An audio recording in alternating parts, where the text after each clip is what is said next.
কুমিল্লার মুরাদনগরের যে ঘটনা, সেই ঘটনা বাংলাদেশে নতুন নয়, বরং এটা নতুন।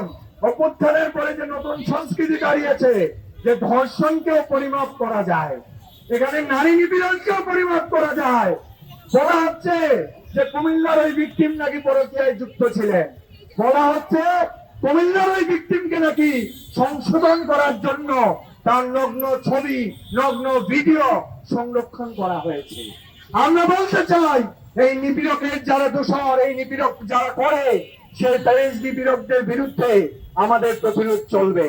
এখানে দেখানো হয় যে নারী নিপীড়নটা আসলে কত কম হয়েছে। আপনারা দেখবেন যে আমাদের দেশে ওই গার্মেন্টস ফ্যাক্টরি গুলোতে 72% নারী মৌখিক ভাবে নিপীড়নের শিকার হয়, 28% নারী শারীরিক নিপীড়নের শিকার হয়। আমাদের দেশে সরকার থেকে শুরু করে যারা এনজিও নারীবাদীরা কথা বলেন, তারা ওই শ্রমিকের যন্ত্রণা নিয়ে কথা বলেন না, তারা ওই নিপীড়িত মানুষের যন্ত্রণা নিয়ে কথা বলেন না। তারা ততটুকুই কথা বলেন যতটুকু বিক্রি করা যায়। আমরা বলতে চাই, ইউনূস সরকারের যে এনজিও প্রজেক্ট, নারীকে বন্যায়িত করার যে প্রজেক্ট, আমরা তার বিরুদ্ধে রুখে দাঁড়াই।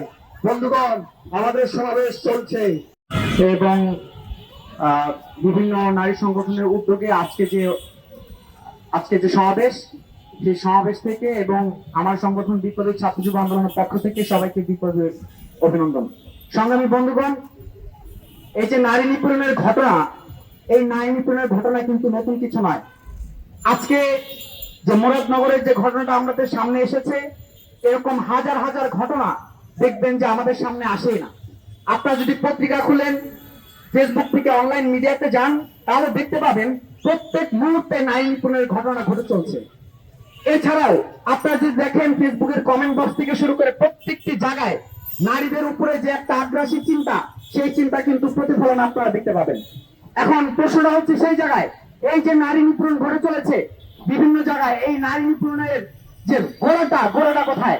সংগ্রামী বন্ধুগণ, বিগত আওয়ামী ফ্যাসিবাদের সময় দেখবেন যে তাদের গন্ডাপান্ডারা ধর্ষণের রেকর্ড করেছে, রেকর্ড করার পর তারা আবার কেক কেটেছে।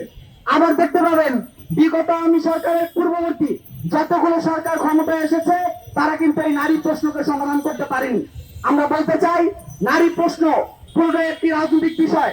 আপনারা দেখতে পাবেন অনেকেই নারী প্রশ্নকে এড়িয়ে যেতে চান, বিভিন্ন রাজনৈতিক সংগঠনগুলো বলে যান যে নারীরা ঘরে থাকবে। আমরা দেখতে পেয়েছি ইন্টারিম সরকার ক্ষমতায় আসার পরও যে স্যানিটারি প্যাড যে একটা বৈজ্ঞানিক পণ্য, সেটা দেখেছি আমরা বই মেলায়, সেখানে তারা আক্রমণ করেছে তৌহিদি জনতা নামে, বলেছে এটা নাকি গোপন পণ্য।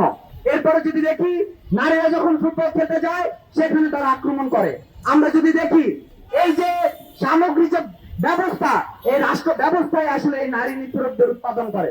আমরা যদি দেখি এই যে এখন আমাদের বলা হয় যে নারী মুক্তি, তাহলে পথটা কি হতে পারে?